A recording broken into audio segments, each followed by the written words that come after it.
and invade his dreams for months to come. "Who caught the case?" "See the young guy over there?" said the sergeant, pointing. "With the droopy mustache, the ponytail, and the earrings?" "Yeah. Name's Da Vinci," said the sergeant. "He's with the 114.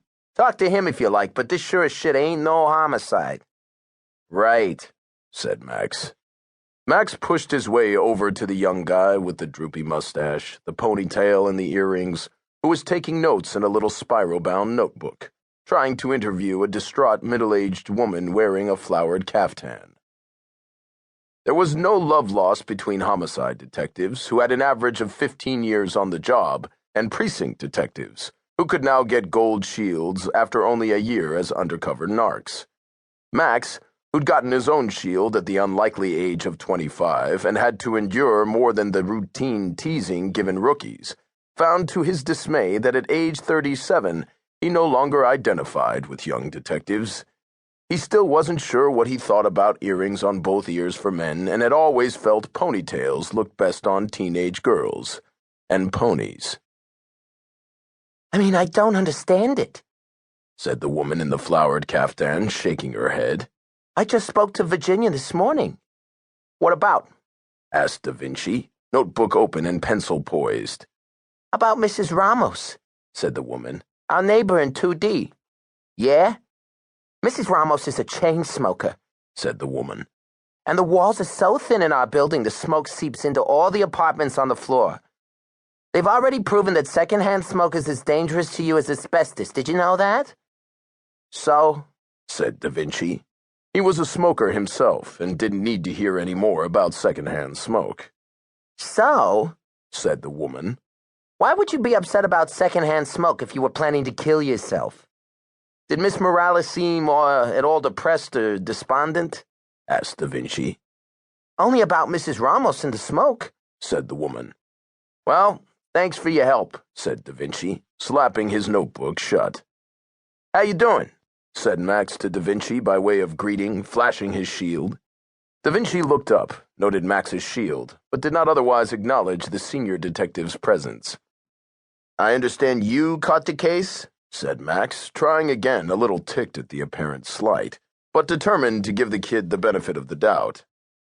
"The fuck are you?" asked Da Vinci. Max took a deep breath. "Detective Max Segal, Queens Homicide." "Homicide?" said Da Vinci. "This ain't no fucking homicide." "So I've been told," said Max, heating up fast, stepping toward the younger cop. "Look, I'm off duty. I happen to be passing by, and I thought I'd stop and see if you needed help, okay?" "Well, we don't, asshole," said Da Vinci, pushing Max away with a hand on the chest.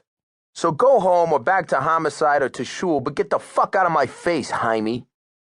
The unexpressed rage that Max had been sitting on for months suddenly cracked out of its shell. Without thinking what he was doing, Max grabbed a finger of the hand on his chest and bent it sharply back, hearing a satisfying crack. Da Vinci cried out, a high, embarrassingly girlish sound, but Max gripped the doubtlessly broken appendage like a bench vise and stepped within an inch of the younger cop's face. "If you ever touch my person again, or if you ever disparage my religion again, ever," Max hissed, "I promise you I will break off every single one of your fingers and ram them up your fucking nose. Do you understand me?" Da Vinci stared at Max, pop-eyed and in pain, unable to speak. "If you understand me," said Max quietly, slowly and distinctly, bending the finger back farther, causing Da Vinci to inhale sharply, "please signify by saying yes." "Yes," whispered Da Vinci. "Thank you," said Max, and released the finger. Da Vinci, the woman in the caftan, and everyone else took several steps backward. Max returned to the sergeant. Inside Max's shirt, a light drizzle had begun to fall. "The M.E. been here yet?" Max asked.